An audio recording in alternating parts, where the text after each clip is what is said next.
Good evening. This is Dr. Gigi Elbayumi from the Rodham Institute, which is right here in Washington, D.C., dedicated to improving health equity through education and connecting the dots with our many partners. And I'm very excited to introduce my guest, Mr. David Moffett. Good evening, Mr. David. It's nice to have you on the show. Good And evening, Dr. Gigi. It's good to see yeah, you again. I want to tell you about Mr. David.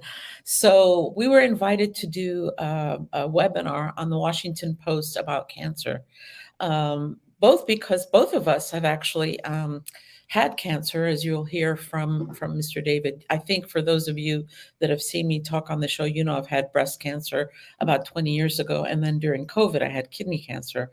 We became fast friends because I was just so impressed with Mr. David as a human being, as an advocate, as somebody who himself has survived cancer, which you'll hear about, but also the amazing work that he's doing to educate men on the subject. So, without further ado, Mr. David, welcome and please introduce yourself.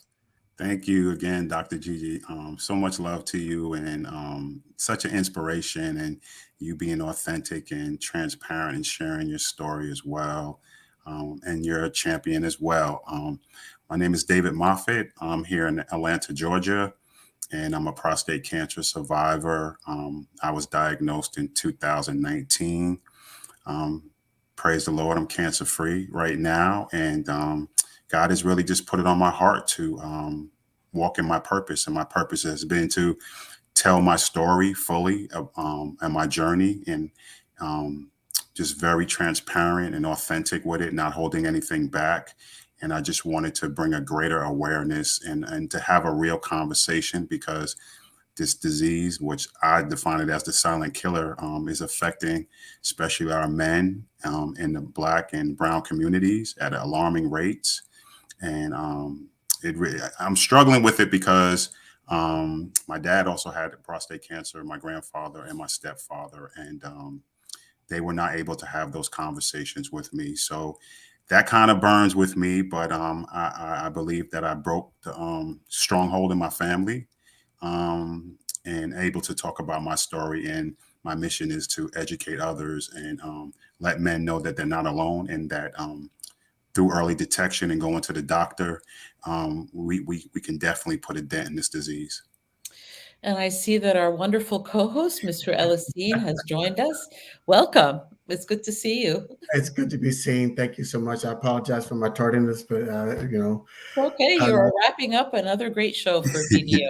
How No oh, you doing, problem Mr. at Ellis? all. nice to meet you, Brother Moffat. I think you're speaking my language, and this show is personal to me, which is why I was like you. I have a family history of prostate cancer. My father had it. Both my grandfathers had it, and so I became very aware of it early on in my life. Um, because of that, and even because Black families, we don't really talk about conditions No. as much, but that was one thing that did pop up. And when my dad had to have surgery, he had his prostate removed. He's still here, still with us. Um, he had it removed, so that I kind of pinged and started researching it, and I started getting tested at 35. Praise Um, God, man. Yes, and yes. I wasn't playing with it. I was like, I'm not playing with y'all. I know that's right. Mhm. And that was back when they used to do the digital Mm. test. I was getting the PSA and the digital, which wasn't fun, but I was like, I'd rather know and catch it early, because, as you know, research shows that when you catch it early, Black men do as well or even better than their white counterparts. But we have to catch it early, and the only way you can catch it is by getting tested. So I didn't mean to step on your toes, brother, but I'm here to hear everything you. No, no. We're not stepping on anybody's toes. I just want Not to at do one all. housekeeping thing, and that is to remind people to drop your name in the chat and tell us where you're from. We love to hear from people, and we will try to get to any comments or questions that you may have. Okay, good evening. We see our first person right there.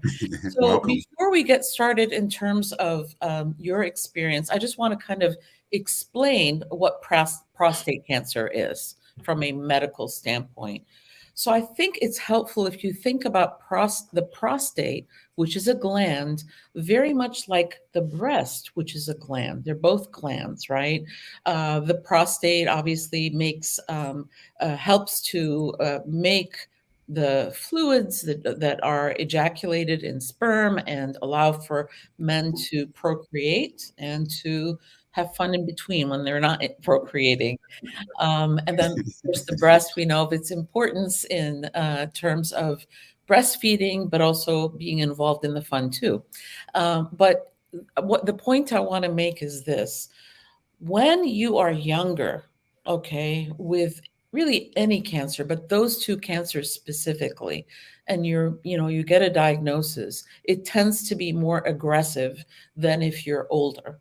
As a matter of fact, they've done autopsy studies, and men in their 80s, if you were to do autopsy on them, 80% of them would have prostate cancer, but none of them would die from it because it's a very slowly progressive cancer. So, just as a guiding principle, unfortunately, when cancers, whatever type they are, develop in younger people, they tend to be more aggressive. And that's why when there is a family history, or even if there's not a family history, because remember, at least for breast cancer, 75% of women, I was part of that, had no history of breast cancer. But once you do have a family history, you screen yourself 10 years earlier than your relative had the cancer. So for example, it sounds like Mr. Ellis, your family member had prostate cancer when they were 45. That's when you started at 35 in terms of your screening. But for everybody else, and this has been true for a long while, African American men are supposed to start their screening at age 40. Okay. Now, I want to just talk briefly about the conversation, or the recommendations, because there's been controversy on this, which has actually caused an underdiagnosis of prostate cancer in Black men, because, as I say, it can present earlier. First of all, Black men are supposed to get screened starting at age 40. Their white counterparts at age 50. So several years ago, this group called the U.S. Public Preventative Task Force said, well, the test is not that great. You can start getting screened at 50 if you want to. What happened? Well, the American Urologic Association, who sees a lot of prostate cancer, said that's ridiculous, and we will see an increase of prostate cancer in Black men. And that's exactly what happened. So the recommendations that we are going to put forth right now is that PSA testing should start at the age of 40 in African Americans and be done every year. Real quick, just to talk about the controversy with regards to the test. Well, just like mammograms, they're not perfect. There are lots of problems with the test. But that's why getting it every year and following what we call the velocity is very important. And again, here's a point I want to make with younger men. So the normal PSA, prostate specific antigen, falls between 0 and 4, okay? But let's say I have a young man who starts off at 0.5, and the next year the PSA jumps to 2. Guess what? I'm going to have a biopsy, get a biopsy, and that person might actually have prostate cancer. Yes. So the number might fall within normal, but it is the rate of change it's called the velocity that's just as important. So I think I'll stop there just to kind of get the technical stuff out of the way so we can have a context, a medical context. But I want to say too that, growing up, when I would go to Egypt in the summertime, I remember my grandmother would say, the disease that shall not be mentioned about cancer. Now some people call it the C word, but this idea of reluctance to talk about illness is actually very common among a lot of people. I think that we've done a lot more through education and advocacy to get the word out. And I think in the mental health space, we still have a ways to go. But Mr. David, let me just ask you, when did you find out, first of all, when were you diagnosed? I was diagnosed at 51. Mm-hmm. And how did that come about? It was through an annual exam. I work for a healthcare system here in Georgia, and I'm thankful that I would, they recommended that you get your annual exam. So, but what was alarming to me was that, as you spoke earlier, I had that history, and it was never a conversation. Even before I got into this healthcare system, my PSA was over a 2, and it gradually jumped. But I wasn't referred to get to a urologist until it moved after that 4. Mm. So now through the advocacy and education and being more self-aware, it should at least have been a conversation with my doctor, I believe, whether we do surveillance or at least have the conversation. David, you have a history, your PSA is starting to creep up there. Let's kind of watch it. Maybe we do your PSA once every 6 months or something like that, opposed to just waiting till it jumped out of that 4 range and just said, hey, I need you to go see a urologist. And what really upset me, we talked about the healthcare system, Dr. Gigi, and I got the call and was somebody from his office that didn't know anything about me. I never saw her before. It was just a young lady on the phone saying, hey, Mr. Moffitt, your level's up, and your doctor needs you to see a urologist. And I'm like, for what? Because I wasn't showing any symptoms or anything like that. So that kind of just made me feel uncomfortable. And I didn't even know a urologist. I didn't. Mm-hmm. So I had to schedule my colonoscopy, and I was asking him, did he know a urologist that was, that was pretty top notch that I could go see? And he was like, I really don't know. So it was really puzzling. It was really, I was just confused, really, to be honest with you, and didn't really know where to turn. And so that was my experience. I just want to go back to the time frame. When did it jump from 2 to 4? Over what period of time? I would say 3 years. Ooh, okay. All right. So that's what we were talking about, the velocity. It doubled in Hmm. 3 years, which again, even though it was in the normal range, that should be like big alarm bells. Yes. And so just to also say, when you have a family history in particular, but if there is a change in velocity like that, you should immediately go to a urologist and they can do an MRI of the prostate. So even though the PSA is not a great test, we have other tests that are better that can actually tell us what's going on in the prostate. But I am so sorry that you were disrespected like that and not valued as a human being, as an African American male, as a husband, as a father, as a son, as a brother, uncle, all of that, to have even the courtesy of the doctor saying, oh, your PSA jumped up. I'd like to recommend X, or I don't know who a urologist is, but I'm going to find out for you. Yes. And I think when we talk about problems in the healthcare system and the difference between, let's say, upper middle class white folks versus really everybody else, but especially African Americans, regardless of class background, there isn't that warm handoff, Yeah. right? There isn't that look, and it's interesting because, I'll turn things back over to you. Obviously, I feel very strongly about this issue. When there is a mammographic abnormality, by law, the physician has to get in touch with the patient and make sure that she is scheduled for a biopsy by law. Wow. There isn't the same kind of law in place for any other cancer, whether it's colon cancer or prostate and so forth. And I think that really speaks to the strong lobby of those women advocates, that had breast cancer. I think Yeah. it should be for everybody. So take us through. So you hear this, you're looking for a urologist. How did you find one? Like I said, I work for the healthcare system, so he pointed me across the hallway. And my job really doesn't like me to tell the story, but it's part of my story. But my first urologist, we did not get along. He didn't have a great bedside manner. He was young.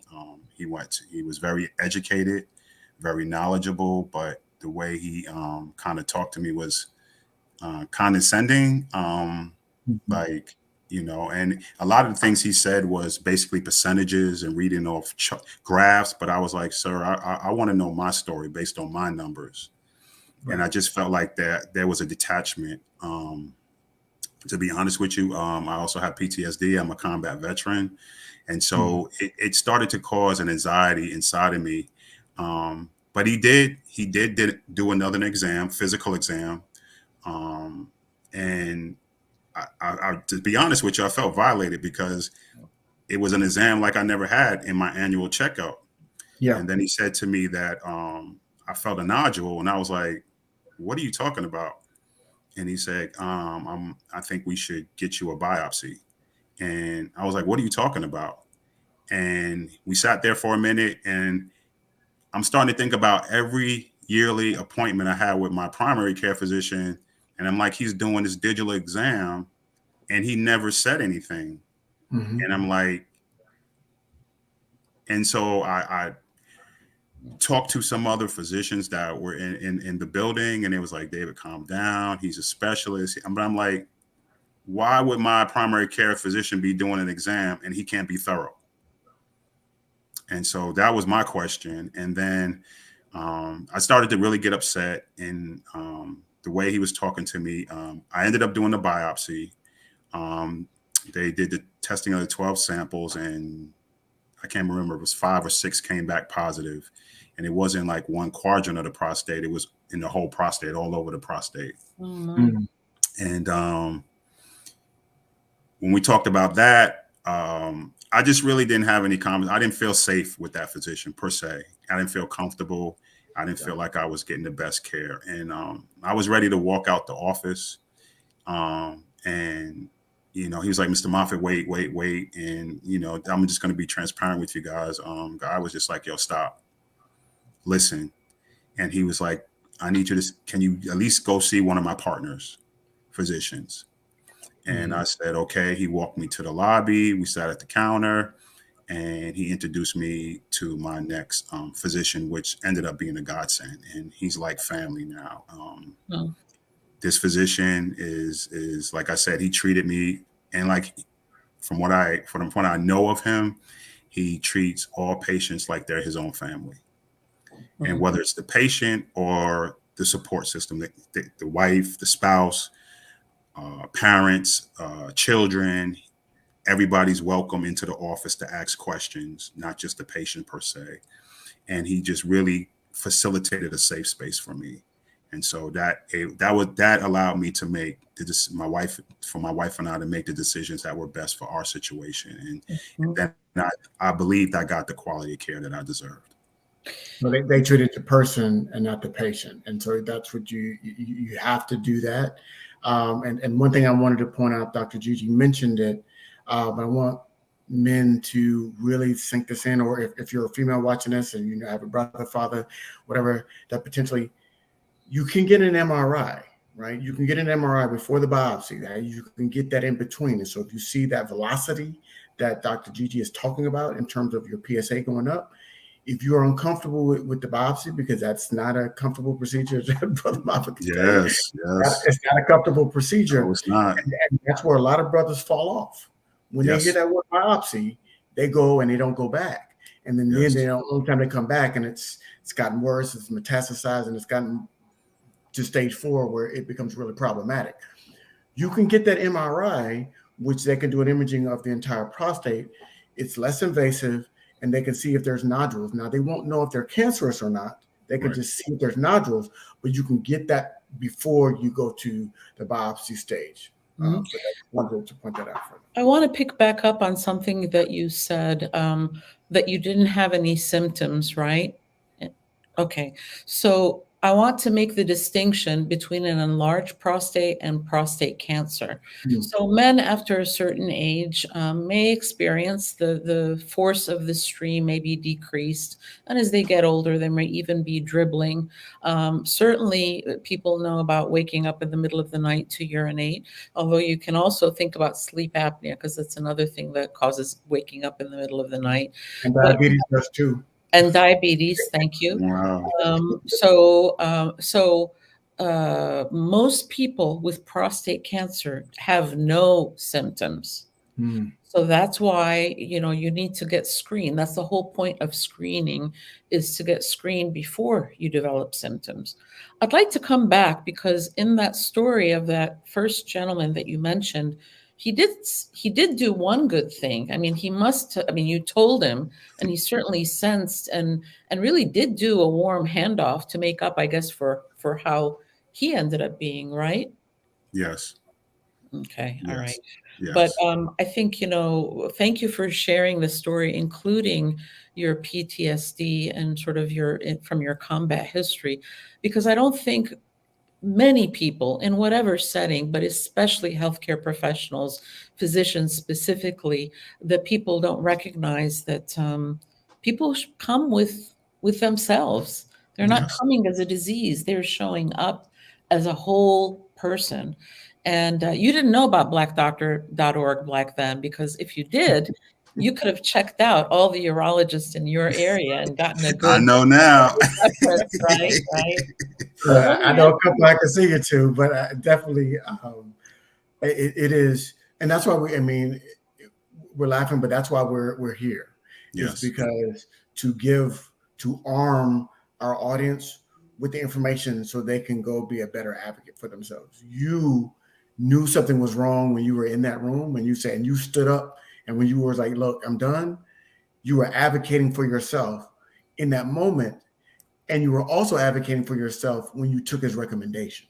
Yes. Because you could have walked out in that moment when you said, "I'm not messing with you." And then he said, "Well, can you see somebody else?" We're like, "Why would y'all take your recommendation? Mhm. I don't want you. Like, why would I want somebody you would recommend?" Mhm. But you stepped up and you said, "You know what? Let me see whom else." Mhm. That's showing you were advocating for yourself in that moment too, by Mhm. saying, "I need to get this checked out. And if it's not with you, I'm gonna get it checked out with somebody else and see if they can give me the information that I need for my health." So I want to applaud you for advocating for yourself in both instances, by telling this one doctor no, and by still staying on task and saying, "I need to get this checked out to find out what's really going on with my body." But I appreciate do that. want to come back to what one hears once the word cancer is mentioned in a doctor's office, because studies have shown that only about 30% of the information is absorbed. So remember that old Peanuts cartoon with the teachers going, wow, wow, wow. Wow, That's wow, kind of wow, what wow. it is, right? And so that's why it's important to have a buddy, a spouse, a family member. I want to ask you about your wife. I mean, how did she receive this news? So I'll just go back to when I was notified of the C, and we're going to go back to that first doctor. He called me after the biopsy and said, I was at work and I, I was in the lobby with, I don't know, 20 or 30 people in the lobby. And he said, "Mr. Muffet, you have cancer." There was no brace. There was no bracing. There was no, "Can you talk? Is this a good time? Can you call me back? Are you in a safe space?" or anything like that. He just came out and said it. And my coworker was like, "Are you okay? What's wrong with you?" And I guess he caught me because my knees buckled. So that was my experience of being notified with cancer. As far as my wife, when I got the call, I didn't know whether to call her or wait till I got home.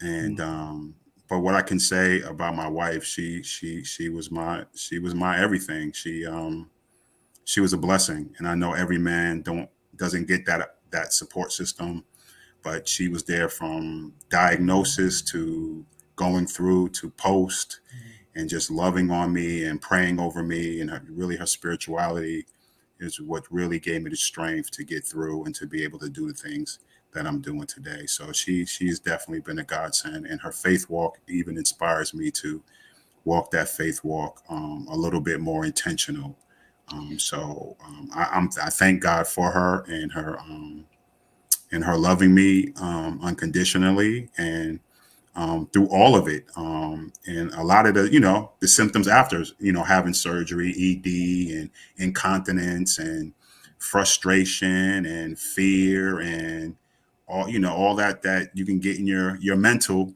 And she was able to be that calming presence and even encouraging me in my darkest points. So I couldn't have did this, and I still can't do it without her. Wow.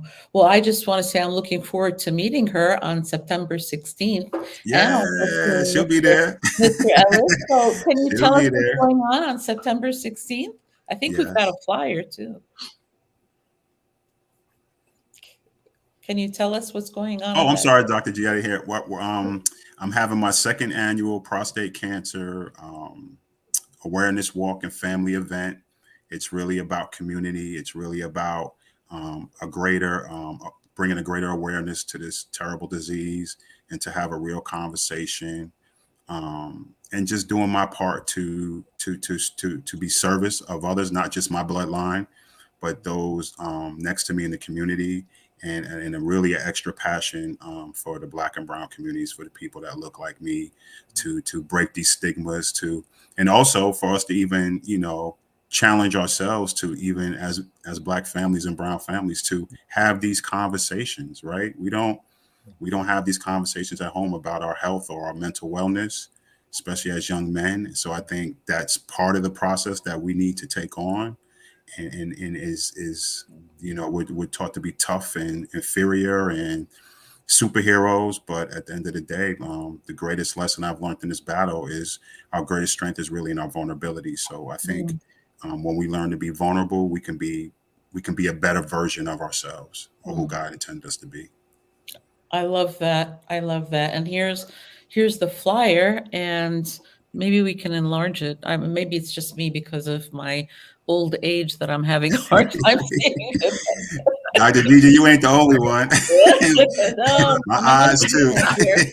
I'm ahead of you. Can you tell us where it's at so that we It's can Courage and Strength is my nonprofit I started through this cancer journey, and it's going to be our second annual prostate cancer awareness walk and family event. It's going to be at Larry Bell Park in Marietta, right behind the Cobb County Civic Center in Cobb County, Georgia, on Mhm. September 16th from 10 to 3.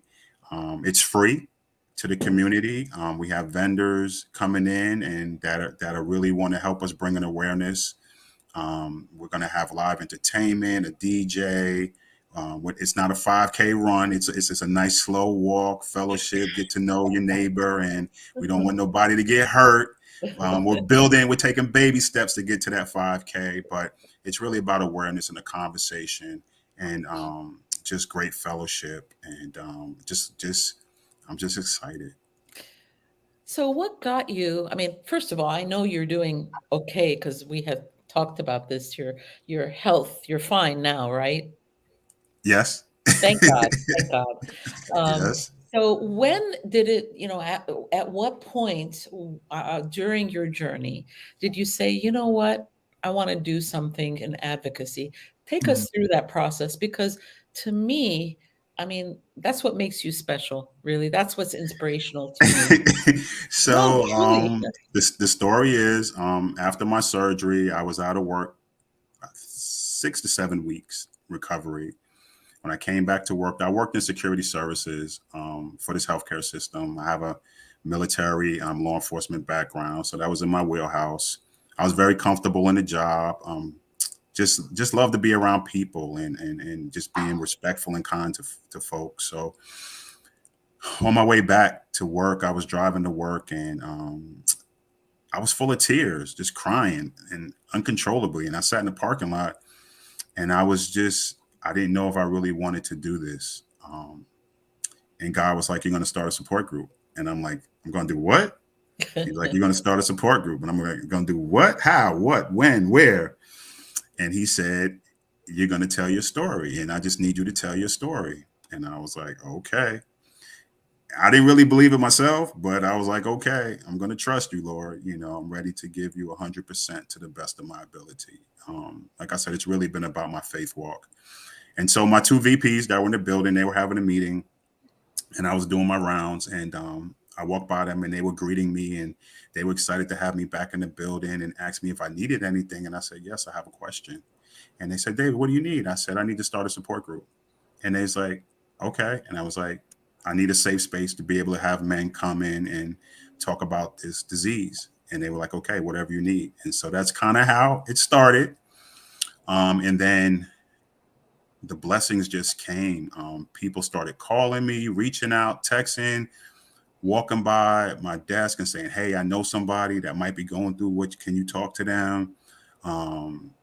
And now it's even got to a point where I get emails and texts all the time. Hey, I know somebody that's going through this journey. Can he join your support group? So I started my support group, Prostate Cancer Survivors, and we're 56 men. And we've been doing it since the heart of COVID.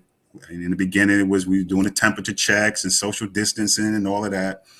But what I knew about men, you can get men to go to a ball game, you get them to go to a bar, watch the game. And I was like, well, how am I going to get them to talk about being vulnerable? I wasn't really sure. And men know that if you BSing them, they're not going to really pay attention. And people ask me, well, maybe you should do it virtually. And then I got a letter one day. I never get mail at work. I got a letter, and somebody was saying, you're what you're doing is wrong, and you're going to expose all of these men, and you're going to cause them. And I was like, and I almost stopped. And I had one guy say, David, you need to do this. And he must have been an angel, man, because I started to doubt whether I was doing the right thing. And what came about was that when I started to tell my story and just be fully honest, men were in there crying. They were opening up, and they were like, oh my God, like I'm going through this, or what's next, or, and I just seen the traction that it took. And they were just willing to come and be in that safe space. And I was like, okay. And then for me, it was just another version of counseling, which I already do with my VA stuff, right? Mm-hmm. And it was just pouring out, and then people pouring back into you. And then we're all coming to the table for something in common, but everybody's story is different. So we're all learning something. And then it just started with, I started a breast cancer awareness and women with cancer support group. And after that one, I started a veteran support group because I felt that was needed. And then I have a cancer organization that I do a lot of work with, Zero Cancer.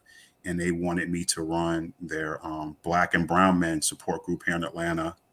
And then for the healthcare system that I work with, they wanted me to run their veteran support group. So right now, I'm actively running 5 support groups. Wow. And I love it. It's just service. It's just what God assigned me to do. And if I can help save one life or educate somebody, or that's what it's supposed to be. So, and I don't think of it as work. It's just. Of course. Well, it's coming from your heart. It's heartfelt. So that's not work. Let me ask you, what are some of the special needs or special consideration that African-American male vets have? Because that's different. And you said the PTSD, and of course, I mean, there's so many. I can imagine that there's so many aspects to that, but whatever you feel comfortable sharing. So I'm a proud vet, but there's some, and this is the greatest country. I always tell people Is it really? Too. Yeah, I say that. Well, I say that because you at least have the opportunity, right? You have at least a choice, right? To at least, right? But I mean, we since all you're know. My guest, I'm going to let it pass. I mean, I've been all over the world, so I'm just. I feel you. I can just speak from my perspective, I know there's some things that we definitely have to work on, for sure. But what I can say is, I was at Camp Lejeune. That was my home base, and you hear the stories about Camp Lejeune and the water contamination, right? Yes. And we talk about being patriots, and we talk about, do what you have to do for your country. But it bothers me that you knowingly have water contamination at a U.S. base. I don't even understand that. Yeah. There's no way. There's no way. And just not military bases, but we all know that there's other water issues within this country, right? Especially in Black and brown populated areas. So just the basic, simple necessities of life. But I also say, Vietnam veterans, World War II veterans, right? Our fathers that were exposed to certain things, toxic exposures, these oil fires. I was in the first Gulf, so we were exposed to a lot of this stuff as well. Now it's coming up, and I'm thankful that President Biden passed this act because it exposed a lot of the stuff that was being kept under, lock and key, right? For guys to be able to get the help that they need. And I just feel like you shouldn't have to. If you serve your country and you went to combat for your country, I feel like, you should be able to get those benefits and be treated. You're not asking for no handout, but you should be treated like a human being. And so I feel for my brothers that went to Vietnam. I feel for my brothers that went to World War II and other conflicts, and they can't share. They won't share. So I kind of use prostate cancer and what I did as a veteran, one here and one here, and there is similarity, emotions and feelings. And so I'm really trying to speak to my veteran brothers and sisters, even now my sisters, about it's okay to open up. It's okay to be vulnerable. It's okay to tell your story, because when you tell your story, you don't know if that unlocks a key for somebody else to be able to start the healing process. So, yeah, it's tough, especially when there's trust issues with the healthcare system. There's trust issues with the military, and the only thing that keeps me sane is my relationship with God, to be honest with you. My father was in Vietnam, and he's never opened up about it, not to this day, and it's impacted. And my mother told me, because they were dating before he went, and they got married after, and she said he was a different person after he came back from that heavy combat. The only story that we got was the one where you can tell he carries a lot of guilt, because they were on a maneuver in the jungle. He steps away, and a good portion of his platoon was hit by an explosive device and died. And he does, to this day, he doesn't know why he stepped away. He didn't know what led him to step away, and he feels a lot of guilt because of many of people that he considered his brothers died in that moment, and he didn't. And so so the blessing was he came back and he didn't lose any limbs and things of that nature, but he was carrying a mental burden that sometimes can be heavier for our veterans. And so I do appreciate what you volunteered, what you signed up for, and serving, but I also appreciate more that you were speaking about your experience and talking to other veterans and to help them work through the challenges that can come from being in combat.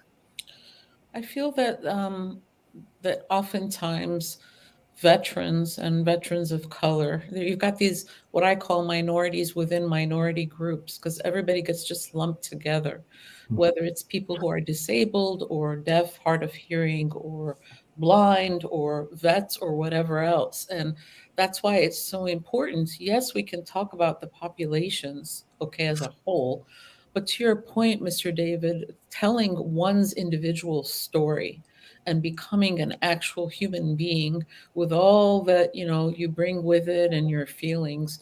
I want to ask you a question, Mr. Ellis. I mean, you're the one that has the degree in psychology, and I think it's so important to bring this up, not just for vets, but for other people, because people go through traumas in life. And so how does that interplay with, and you also, Mr. David, how does that interplay with going to get care in the first place? And what can we, the people in the healthcare system, but also the members of the community, the people that love and support you as Black men, do to make that process easier, less difficult, less challenging?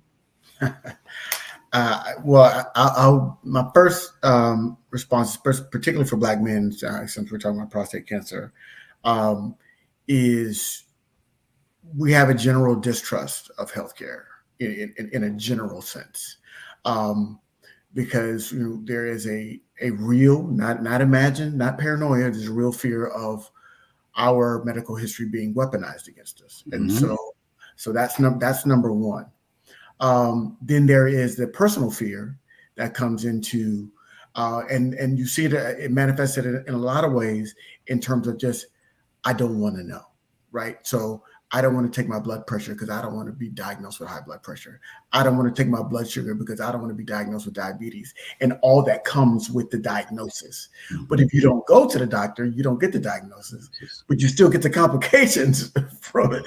But Mhm. so there is this weird kind of dance that we do, both physically and mentally, right? And um, early on, and when you see avoiding behavior, right, that's something that is across many disorders. When you start avoiding certain things, that is a mental response to some sort of psychic pain, right? So you have this event that you that's causing you psychic pain, and you say, you know what, I'm just going to avoid it. Whether it's like if you and your spouse are having problems, you don't want to talk about it, you just avoid it. You go somewhere else, you do this. Avoiding behavior is a key kind of indicator of that. But how do we get over it? Like, so we talk about the problem, but how do we get over it? Well, David is a living example of that, is that he's talking about it, right? And he's opening it up. And so, because what we've found, my mind's going blank here, but really, studies have shown that vulnerability is the first step towards any type of more human connection and healing. It's the hardest step. Oh, yeah. Yes, So, it is. let me say that. I'm not going to be cavalier just walking. It's the hardest step. By But when far. you can cross that line of vulnerability, you see David went from getting a message from God that he heard and he understood and he walked that path. And what did it open up? It opened up from one night at 5 groups, and he's sharing and he's helping other people heal in that vulnerable moment. And so that sharing, and we have to really, as men, we've got to find that person, whether it's a friend, whether it's a family member, whether it's your spouse or whomever, you got to find that person that you can be vulnerable with and have that connection. The thing I would say for the person that they're opening up to, be a better receptor, right? Because you don't know that one thing that you can say, or glossing over it or misinterpreting it can turn that man off and he won't open up again. Yeah. And so you have to be really, really wary in that moment, because it's a fragile place to be as a man, is to open up. And so we've got to do a better, so men have to do a better job of opening up, but the people that we open up to have to do a better job of listening and receiving it and not trying to fix the problem. Listening is really the key. David, whatever else you Spot want on, man. Spot, to spot on. I just, yes, spot on. Yes, absolutely. It's interesting. I was doing a grandparents for mental health, and I was talking about the differences between men and women and how their symptoms or the way that they behave in terms of depression. And I said, women, we cry, we talk to our friends. Men, they tend to be more irritable and maybe angry when they're depressed. And I said, yeah, we cry. And then I said something like, oh, I know that men hate that. And then one of the men who's in the group said, do you know why we hate it? I said, no, why? He says, because we can't do anything about it. I said, but we don't want you to do anything about it. We want you to just sit there and listen. So it's interesting, Mr. Ellis, that you bring this up because we have, I mean, I've got my own biases, right? That I think about it in a gender, but really it is about anybody. But I think especially because there's so many barriers for Black men to be vulnerable that when there is that moment, you know, listen, be quiet. And so thank you for that because we don't think about men as being vulnerable. And actually, at our last Thought Leadership Summit that we did with blackdoctor.org, we had a panel called Black Men Hurt Too. Yeah. Yeah. Yeah. So, So and it's interesting when you say that letter that you got that you talked about for that person trying to stop you, that was fear. Yeah. Right. That was fear. That was their fears projected onto you and what you were doing. So I'm glad you didn't receive that, coming from somebody else. That was their fear of you're going to expose. You're not exposing those men. You're helping them heal. Yes. In that moment, and then in that vulnerable, in being vulnerable in that safe group, they're able to take that experience and go and apply it in other areas of their life, whether it's with their spouse, whether it's with their children, whether it's with their friends and family members, because they've experienced it and they've gotten positive results from being vulnerable. And so therefore they're like, okay, I can do this. And now they practice. And so that's what those groups are designed to do, which I applaud you and I appreciate the fact that you're doing it. Those groups give people practice in a safe space. Somebody that with total strangers, people that they don't know. And it's like, I don't care if they know my story because they don't know anybody to tell my story, right? So you can get all, and you can kind of really open up your soul and bear all. And if you have that practice, you say, okay, it's a little bit more hairy when you're doing with somebody that you know, because again, that weaponization is always there. And people say 2 people, 3 people tell you the truth. Drunk people, angry people, and children. Right? Those are you will get the most honest for those 3 people, and you never know if somebody gets angry in that moment. Boom, they'll blurt something out. Oh, that's why you got blah blah blah. And you think about this as men. These are things that we think about, and so you're afraid of that, coming back. But if it's that person that you truly trust and you have that real relationship with, that they will protect you and your information, and then that will help you have a better, closer experience as a result. So thank you again for standing in the gap for so many people that may not have somebody to do that with. Appreciate so what for people who are interested in the Atlanta area and getting involved in your organization, what are some of the ways that they can get involved? And do you have a website that they can go to? Our website is currently under construction right now. It's all still baby steps, but God is, to be honest with you, He's just putting people in my life to help this process and just continue to do what He wants, His will to be done. So I just want people to be more aware and be more sensitive. And I'm very sensitive to all cancers. But I think with this prostate cancer, I think because men, we don't really talk and advocate for ourselves, well, I'll tell you this, we talk and advocate for sports and a bunch of nonsense, right? But like our health and mental wellness, that's a place where we kind of hide behind those when we're talking in the corporate America or entertainment. You're at the top of your game and you don't want anybody to see your flaws. So I just want men to know that if we're not serious about this, nobody's going to take us serious. Dr. Gigi, you kind of said it earlier. The reason why the breast cancer movement, because women, it didn't matter what their demographics were, what their political views were, what were they, when it came to fighting for breast cancer, they all stood up together, one voice. So that's why they have the support, the sponsorship. And I think as men, and I've been on some panels where you hear, well, we need to get the women to push the men. I'm like, no, men need to stand up and fight for themselves, and they need to be able to advocate for each other. And I think when we get serious about, being vulnerable and letting our flaws be seen and exposed, then people will support us the way we need to be supported, and we'll get those sponsorships that we need, and this will turn. And like I say, like if Jesus could show us his flaws and his scars, then why can't we show each other? Mm. So one of the things that the American Urologic Association has done, it doesn't have to do with prostate cancer. It has to do with vasectomies. So what they do is they time it so it's during the college playoffs basketball. So it's so cute because people can get their procedure and they can recover while watching, the Sweet 16 games.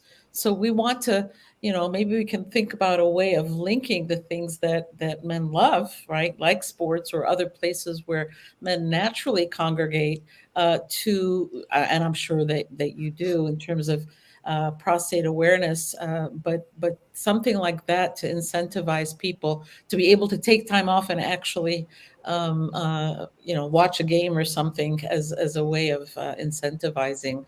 I thought that was kind of cute that that's what they do. But no, I think as you're speaking. I reflect on my own, I'm 1 year away from being Medicare eligible, right?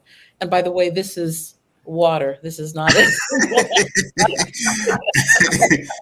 I was like, all right, Dr. Gigi. Yeah. One thing, if it was anything other than water, I'd be under the table. I'm a real lightweight. But one thing that I appreciate so much about getting older, I think when you're younger, it's like you have the persona that you showed to the world, and then you've got reality. And then the nice thing is that as you get older, first of all, you realize that nobody's really paying attention to you. All the things that you're worried about, oh, this person will think this or that, and that we all are flawed. We're all flawed. Our flaws are different. And so what you see and what I've seen, even in people that I don't know, just sort of casually, the casual interactions one has on the elevator or walking around, is that people are just more forgiving and show more grace.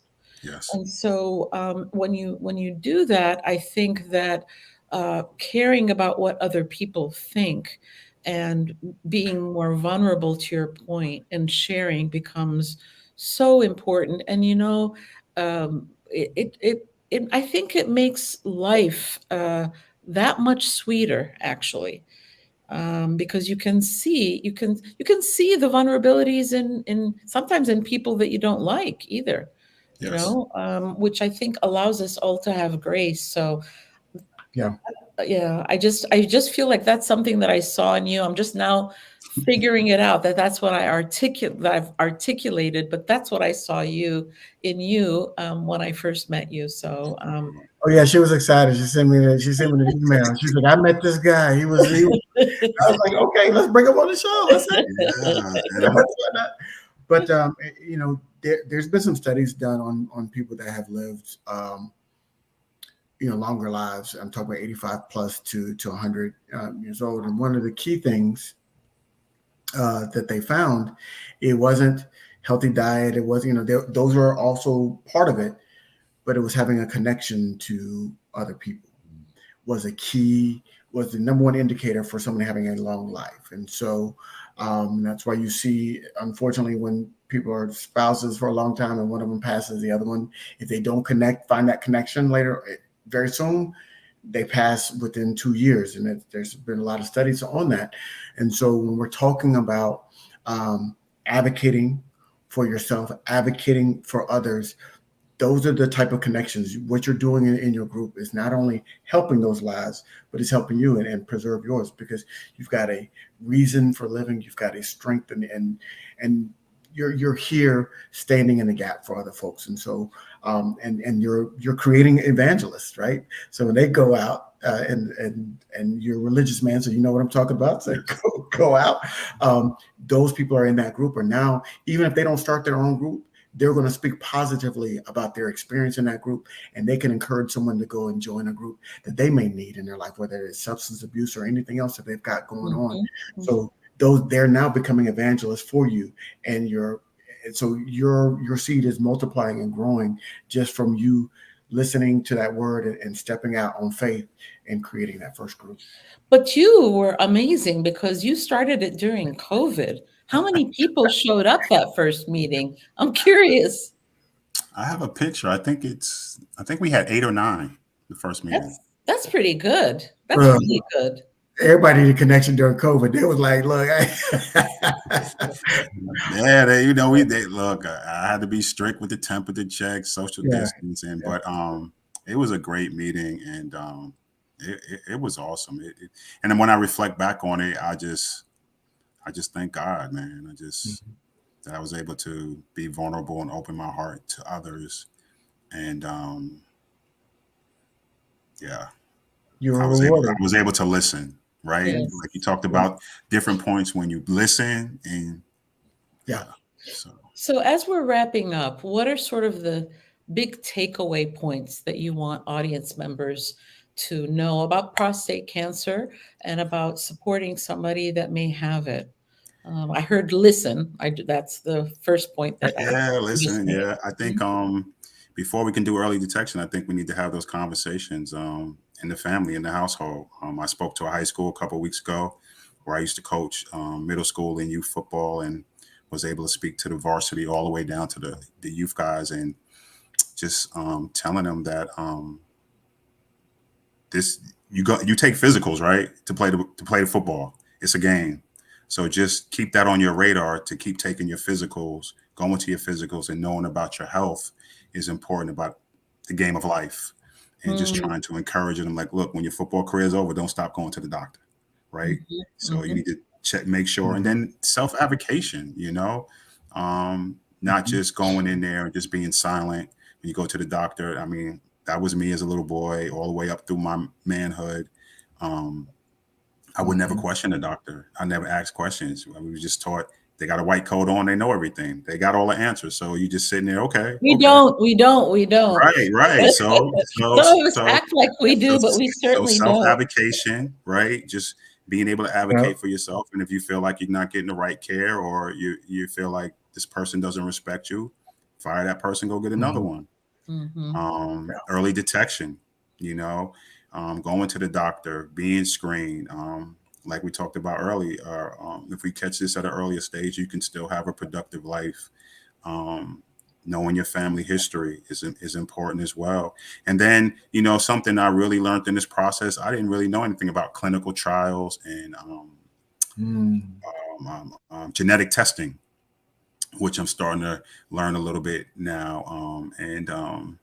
That's important too, because these are just things that I talked about in our households. So how would you know unless you're going to school to be in, I guess, that type of field or something where you have to touch bases with that type of information. So just creating an awareness of really what's going on and what's really plaguing our communities, and just supporting each other and Mhm. loving up on each other and encourage each other and saying, hey, it's okay. And you're not alone. So those would be my sticking points. Well, thank you. I mean, the clinical trials issue is an important one because we need to participate in them so that we can know how the different illnesses manifest in different people and how the medications can be more or less effective. Because sometimes, not always, there are differences. But yeah, just love people. I mean, I think even if you don't like them, and sometimes the people that you dislike the most are in the greatest need of love. So Yes. think It's not hard to be kind, right? It doesn't take no, nothing to be kind to people. no. My dad always says, if you can afford to be generous, be generous. And he said, and you can always afford to be generous. I'm like, okay, Yes, I yeah. agree. Well, with that, I just want to say thank you to you. This was a Yeah. delightful conversation. Appreciate you so much. And can you tell us one more time about your event on Saturday, September the 16th in Atlanta, Georgia? Yes, you got it down, Dr. Gigi, in Marietta, Georgia, at Larry Bell Park, right next to Cobb County Civic Center in Cobb County, Georgia, from 10 to 3. It's a prostate cancer awareness walk and family event. It's really about education, having a real conversation. We're going to have a good time and fellowship, and we would love for you to come. It's free, and just bring your family, friends, and we're just going to have a good time, and it's for a good cause. Great. And if you Mr. want Ellis, more for the final word today. Oh, if you want more information about it, about prostate cancer, there are several organizations dedicated to this outside of Brother Moffat's Prostate Cancer Foundation. You can find them online. You can also go to Prostate Health Education Network, also known as FIN, and they conduct clinical trials and other trials as well. So there are some wonderful organizations. Again, follow David's example. If the doctor is not giving you the information you need, if he's not sowing into your spirit, find you another one. Don't just walk away. Don't just walk away. Find you one that's going to feed into your spirit and treat the person and not the patient. That's all I got. Mr. Ellis, you're here in Atlanta. We need to connect, man. Yes, we do. Yeah, if you want me, I'd be more than happy to pop by a group for you or whatever. So when I saw you have to walk and you're here in Atlanta, I was like, let's get it. So I got your email. I think I saw you try to call me earlier, but I was on another call. Okay, that's your cell phone. Okay, I got you. Yeah, so that was my cell phone. So yeah, Okay. so let's stay connected. And anything you need from me, just reach out. I'm here. I appreciate that, and I'm just so honored and thankful for you both, for allowing me to continue to carry my voice and do what God's called me to do. And I'm humbled and I'm thankful and I'm grateful and I appreciate you both with everything. We love you. Love you both. Thank you. Thank you. Bye-bye, everybody. Bye-bye. Good night.